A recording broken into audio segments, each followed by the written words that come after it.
दोस्तों आज के वीडियो में हम सीखने वाले हैं G15 और G16, जिसका मतलब होता है पोलर कोऑर्डिनेट सिस्टम ऑफ और 16 का मतलब होता है polar coordinate system on.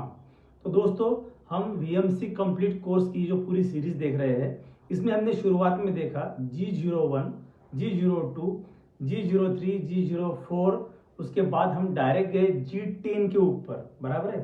G0 से हमने शुरू किया तो G0, G01, G02, G03, G04, बाद में डायरेक्ट हम गए G10 के ऊपर, बराबर है, प्रोग्रामेबल वर्क ऑफसेट के ऊपर। उसके बाद डायरेक्ट हम यहाँ पे आ चुके हैं, क्योंकि बीच में जो कोड है वो स्पेशल कोड ज़्यादा यूज नहीं होते हैं।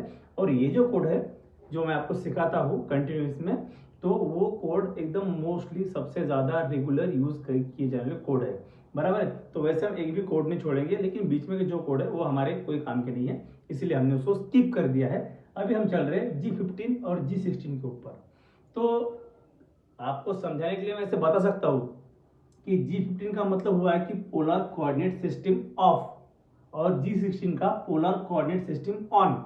तो दोस्तों इसमें क्या होता है, आपको ये समझ में आता है, लेकिन ये कहाँ काम करता है, कैसे काम करता है, इसका यूज कहाँ करें, ये प्रैक्टिकल आपको अगर बेस पता हो तब आप अच्छे से काम कर पाओगे, बराबर है। तो जनरली क्या होता है दोस्तों, जब भी हम काम करते हैं VMC मशीन के ऊपर, तो आप बिगिनर हो, आपको प्रोग्राम बनाना है या फिर आपको ऑपरेटिंग करनी है, आपके पास अगर कुछ ऐसी प्लेट दी गई हो स्क्वायर, ऐसी अगर आपके पास कोई प्लेट दी गई हो और आपको बोला हो कि सेंटर में एक होल मारो ऐसे यहाँ पे, बराबर है, और इसके हमें कोऑर्डिनेट दिए गए रहते हैं, ऐसा समझ लो ये सेंटर में है, तो समझ लो हमारा ऑफसेट यहाँ पे है, कहीं पे यहाँ पे हमारा समझ लो x 0.0 और y 0.0।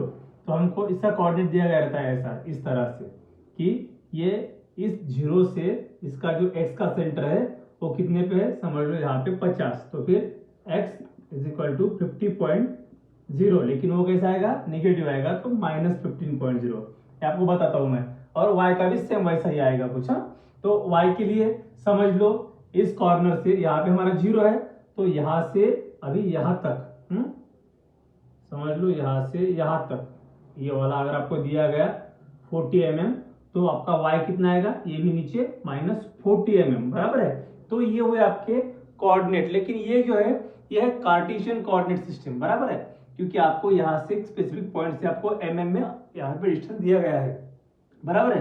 तो यहाँ पे आपको इस कॉर्नर से लेके यहाँ तक, और यहाँ से y का भी डिस्टेंस दिया हुआ है, बराबर है, x का और y का दोनों का mm में आपको डिस्टेंस दिया गया हुआ है। लेकिन क्या होता है, ऐसे अगर कुछ प्लेट आई, कुछ फ्लैंज आई आपके पास, सर्कुलर जॉब आया आपके पास, और आपको कहा कि ये आपका सेंटर है, सेंटर से यहाँ पे आपको एक होल मारना है, ड्रिल करना है, बराबर है। तो इसका एंगल बताया आपको 30 डिग्री, समझ लो, बराबर है, एंगल 30 डिग्री। और दूसरा और बताया आपको एक और यहाँ पे ऐसा, ये बताया आपको 60 डिग्री, उसके बाद आपको ये बताया 90 डिग्री, बराबर है। और आपको R कितना बोला, रेडियस, समझ लो R is equal to 100 mm, बराबर है, ऐसा आपको डाटा दिया गया हुआ है। तो इस सिचुएशन में आपको क्या करना है, इसके कोऑर्डिनेट निकालना है, बराबर है। ये अभी आपके समझ में आए, आपको डायरेक्टली दिया हुआ है, लेकिन अगर इस सिचुएशन में आपको कहीं पे mm दिया हुआ नहीं है, कुछ नहीं दिया हुआ है, तो आप डायरेक्टली इस होल के इस होल के इस होल के कोऑर्डिनेट कैसे निकालोगे, बराबर है। तो ये कोऑर्डिनेट निकालने के लिए हमको क्या दिया गया है, पोलर कोऑर्डिनेट सिस्टम, बराबर है। इसका कन्वर्जन भी हम कर सकते हैं, लेकिन वो हम अगली वीडियो में देखेंगे फिर कभी। अभी हम बेसिक से लेके जा रहे हैं, तो जब ये इसका पड़ाव आएगा ये कन्वर्जन का, तब आपको मैं इसका कन्वर्जन भी सिखा दूंगा। तो अभी क्या है दोस्तों, बेसिकली अभी यहाँ पे हमें फाइंड करना है हमारा x और हमारा y कौन सा होगा, बराबर है। तो ये आप फिलहाल के लिए ये छोड़ दो और ये भी छोड़ दो, ये दोनों होल हम छोड़ देंगे अभी, बराबर है। अभी हम एक ही होल पकड़ेंगे यहाँ पे, अभी हम सिर्फ एक होल पकड़ेंगे 30 डिग्री के ऊपर, और रेडियस है हमारी 100, बराबर है। तो इस केस में अगर आपको ड्रिलिंग करना रहा, तब आपका x क्या आएगा, तो आपका x always x is equal to, आपने क्या पकड़ना है, x is equal to radius, बराबर है, और y is equal to angle, ये आपको करना है। y इज इक्वल टू क्या पढ़ना है आपको, एंगल कितनी डिग्री पे होल प्लेस है, बराबर है। तो अब x कितना आएगा हमारा, x इज इक्वल टू कितना है डिस्टेंस, x मतलब यहाँ पे 100.0 और y इज इक्वल टू कितना आएगा y आएगा हमारा 30 डिग्री, बराबर है, ये आएगा 30.0, बराबर। तो आप सिंपली ऐसे प्रोग्राम में इनपुट करो और ट्रिक पता है आपको इसको याद रखने के लिए। कभी कभी ऐसा हो सकता है कि आप जो रेडियस को y समझ लेंगे और एंगल को समझ लेंगे आप x, तो आप ट्रिक याद रखिए कि ये y जो है ना ऐसा है, बराबर, इसमें एंगल हम ले सकते हैं y में, क्योंकि y ये टाइप में होता है ना, तो इसमें आप समझ लो कि ये एंगल है हमारा, बराबर है, 30 डिग्री, ऐसा आप समझ लो y को, बराबर। तब आपको ज्यादा अच्छे से ध्यान में आएगा, बराबर। नहीं तो क्या होगा कि y और x में जमलिंग हो जाएगी, आप y को रेडियस समझोगे और x को समझोगे एंगल, ऐसा हो सकता है। इसीलिए आप ये फार्मूला यूज रखो, ध्यान में रखिए, बराबर। अभी इसके बाद देखिए, तो आप तो यहाँ पे यूज कर रहे हैं x रेडियस और y एंगल, लेकिन अगर आपने डायरेक्ट प्रोग्राम में इनपुट किया तो क्या हो सकता है, ये गलत जगह पे ड्रिल जा सकता है। तो गलत जगह पे ड्रिल ना जाए और मशीन को बताना पड़े कि हम पीसीडी साइकिल का यूज कर रहे हैं, हमें सर्कुलरली काम करना है, तो उस केस में आपको क्या यूज करना होता है, G16 आप प्रोग्राम में डालोगे। पहले क्या करोगे आप, पहले डालोगे G16 पॉइंट जीरो में आएगा G16, बाद में डालोगे आप x 100.0 और y डालोगे आप 30.0, बराबर है। ऐसा अगर आपने डाला तो वो समझ जाएगा कि y जो है ये एंगल है और x जो है ये रेडियस है। इसके बाद अगर आपको यहाँ भी ड्रिल मारना है, जैसे कि मैंने आपको पहले बताया था कि एक जो है हमारा 60 डिग्री पर है, तो अब यहाँ पे आप क्या करोगे, यहाँ पे भी सेम आप करोगे, x बाद में डालोगे कितना 100.0 और y एंगल कितना 60.0, बराबर। ऐसे ही और थर्ड नंबर यहाँ पे 90 डिग्री पे खोल है, समझ लो, बराबर है। तो उसमें क्या करोगे आप करोगे x कितना है हमारा, x 100 कायम वही रहेगा और y कितना है हमारा, y इज इक्वल टू 90.0, बराबर है। तो अब अगर आपने ऐसा डाला तो ये क्या करेगा, ये प्रोग्राम को स्विच कर देगा पीसीडी साइकिल में, पीसीडी ड्रिलिंग में। तो ये बराबर पकड़ेगा y is equal to angle और x इज इक्वल टू हमारा जो है वो डिस्टेंस या फिर रेडियस, बराबर है।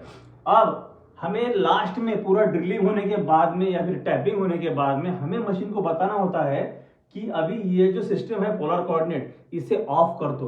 तो हम क्या करेंगे, तब जाके हम डालेंगे G15, बराबर है, एंड ऑफ ब्लॉक हम डालेंगे G15। तो G15 डालने के बाद में ये जो है जो पीसीडी ड्रिलिंग है वो ऑफ हो जाएगा, जिसे कहते हैं हम पोलर कोऑर्डिनेट सिस्टम ऑफ। तो इस तरह से हम क्या करते हैं, पोलर कोऑर्डिनेट सिस्टम का यूज करके हम ड्रिलिंग करते हैं, टैपिंग करते हैं, रिमिंग करते हैं, जो भी ऑपरेशन हो आपको पीसीडी पे करना हो, सर्कुलरली आपको काम करना हो, तो आपको यही यूज करना है दोस्तों।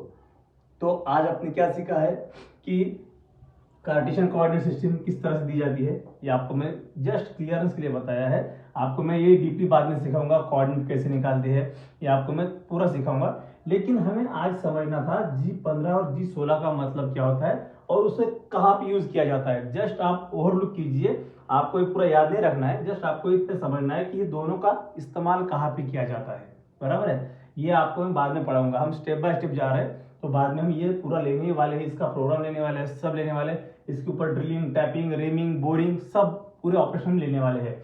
तो आपको सिर्फ ध्यान में रखना है कि पोलर कोऑर्डिनेट सिस्टम कैसे ऑन होती है और कैसे इसे ऑफ किया जाता है और क्यों किया जाता है, ये आपको मैंने अभी आपका क्लियर करके दिया है दोस्तों। अभी आप एज अ होमवर्क ऐसा लीजिए कि यहाँ पे मैं मार रहा हूँ, समझ लीजिए ये रेडियस है 90 डिग्री और यहाँ पे एंगल आप समझ लीजिए 40 डिग्री और ये 60 डिग्री, और यहाँ पे नहीं, आप यहाँ पे समझ लीजिए 120 डिग्री, बराबर है। ये एंगल आप समझ लीजिए 120 डिग्री। तो ये 40, 60 और 120 और रेडियस 90 डिग्री। तो आप क्या कीजिए, आप कमेंट में इसका मुझे आंसर बताइए। आपकी प्रैक्टिस भी हो जाएगी, आपके समझ में भी आ जाएगा। अगर कुछ दिक्कत रही तो आप मुझे ज़रूर पूछिए। हम क्या कर रहे हैं, बेसिक से स्टेप बाय स्टेप लेते जा रहे हैं दोस्तों। इसीलिए क्या हो सकता है कि कोई एडवांस लेवल पे सीख रहा हो, उसको बहुत पता हो शायद वीएमसी के बारे में, उसका स्टडी ज़्यादा हो डीप, तो उन्हें लग सकता है कि ये बहुत ज़्यादा बेसिक सिखा रहे हैं। लेकिन हमारा क्या है, पूरा हमें एंटायर कोर्स कवर करना है। तो एक्चुअली ये कोर्स जो है मेरा वो पूरा पेड रहता है, लेकिन अभी क्या किया है कि हमने कुछ बैच ली है और बाद में भी सभी बैच कैंसिल कर दिए, क्योंकि बहुत से कुछ लोग हैं कि जिनको बारिश की वजह से आना जाना नहीं अफोर्ड हो रहा है। तो सबके लिए ये मैंने क्या किया है, सबके लिए ये मैंने पूरा वीएमसी कोर्स जो है बेसिक से लेकर एडवांस तक पूरा फ्री रखा है। आपको यहाँ पे सब प्रोग्रामिंग और manual programming, VMC operating panel का पूरा इंफॉर्मेशन, और आपको पूरी प्रोग्रामिंग, आपको सीएनसी की प्रोग्रामिंग, वीएमसी की प्रोग्रामिंग, एचएमसी की प्रोग्रामिंग, वीटीएल की प्रोग्रामिंग, आपको 3D प्रोग्रामिंग, और जो हम इंटरपोलेशन करते हैं ओडी का, आईडी का, ये सब मैं आपको फ्री में सिखाने वाला हूँ दोस्तों। इसके लिए कोई भी ओनली फॉर मेंबर्स वीडियो नहीं है, कोई प्राइवेट वीडियोस नहीं है, सभी सबके लिए फ्री है दोस्तों।